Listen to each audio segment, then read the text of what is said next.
All right, here we are at the pit, and let me tell you today's project. So here's where that epimedium was that the dog peed on, and I just don't see anything happening. So I've been reading online with AI. Also, by the way, you should go to the sources as well. AI I think is good for gardening because there's billions of things about gardening online. In my career, which is pretty advanced statistics, it's not as good because it makes a lot of mistakes and it hallucinates often. All right. So anyway, the other epimedium came in really nice. Look at that on the end. I'm thrilled. But this one, nothing. So what I'm going to do is dig it up and take a look at the root, basically.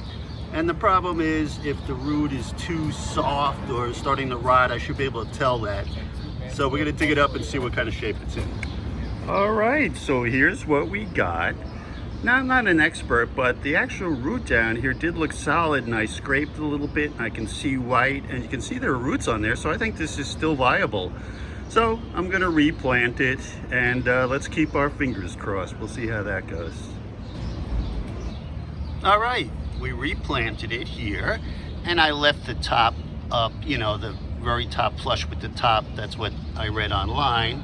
I've also put some mulch in the pit to try to protect everything. By the way, I noticed here that the Terrenia already has a little blue flower sprouting, and I only planted it a few days ago, so I'm pretty excited about that. Okay, so we'll keep an eye on this and see if it takes hold this time. Okay, so in this episode, I'm going to show you a little what I learned about watering, all right?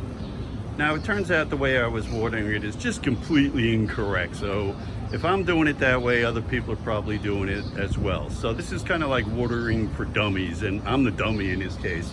Because basically what I was doing was just spraying it. I thought, oh, I'll go out every day and spray for a few minutes. Wrong, this is not a good thing to do. Number one, you don't want to get the trunk wet. It's the roots are where the water goes. Number two, all you're doing is wetting the surface and it's evaporating. And then finally, number three, if you get the leaves wet, you can have fungus problems. So this is a really bad idea, all right? So the way to do it is you want to do deep watering, okay? So I could just get a hose and turn it on low and let it sit there for a while. Oh, another problem. This is New York City. I can't have a hose lying across the sidewalk, all right? So eventually I realized I have to get some watering cans, okay? And even then I made mistakes, so let me show you. Because I read online and it said, well, for your pit, from everything I can figure out, maybe 1 to 2 gallons slow watering a week, which is great. I'd love to be out here with my little plant friends. And I thought, all right, let me get a 2-gallon. Here it is. I thought, nice long spout. This had several problems. The water really gushes out of the spout. You can't just use the spout alone. And even with the rose, it comes out too heavy. I filled it with cheesecloth, and that made it a little more usable, but I'm not happy with this bucket. All right? So I bought another one. Here you go. This one's only 1 gallon, okay? Now, I'm gonna have to pause. Okay, we're back. There's a lot of people talking really loudly walking by sometimes, so I have to pause.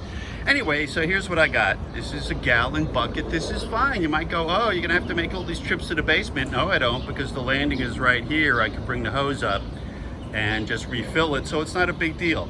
Also, AI recommended take the rows out so you have more control. Again, you don't want to get, particularly those Lenten leaves, you don't want to get those wet, or I read there might be a fungal problem, okay? All right, so I'm going to give it a little watering. So it basically said once a week. To be honest with you, what I'm worried about is over-watering, because I like hanging out here every day, and the next thing you know, I could be drowning everything. So I'm going to try to be on a schedule of about once or twice a week, and I stick my finger in a couple inches in the soil to see how moist it is. So I'm learning, and we'll see how it goes here.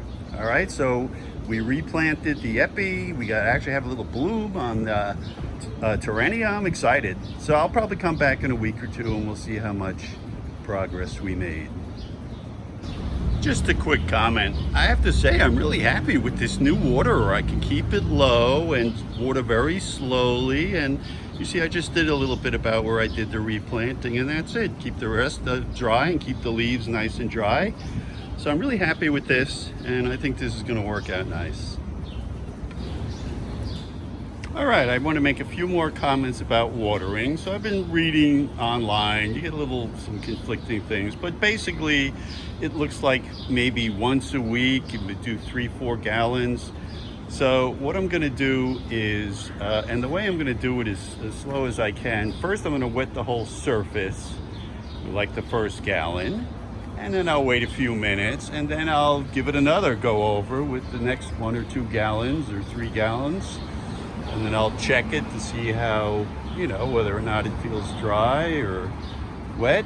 And I believe once a week that should be enough.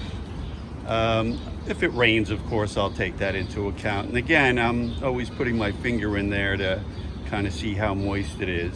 All right, so that's the watering schedule. The only other schedule I didn't realize that if you want something to do every day is, guess what? I got to remove garbage from this pit every single day. It's amazing. Chicken bones, plastic cups, this, that, the other thing. I didn't anticipate that part, but I guess that's part of gardening in the city. All right, so I'm just fascinated by this. I could hang out here all day. It's beautiful weather right now, and just look at it. It's so fantastic. But let's give it a week. We'll come back. I'm curious to see what happened with that epi I replanted, and we'll see what's going on.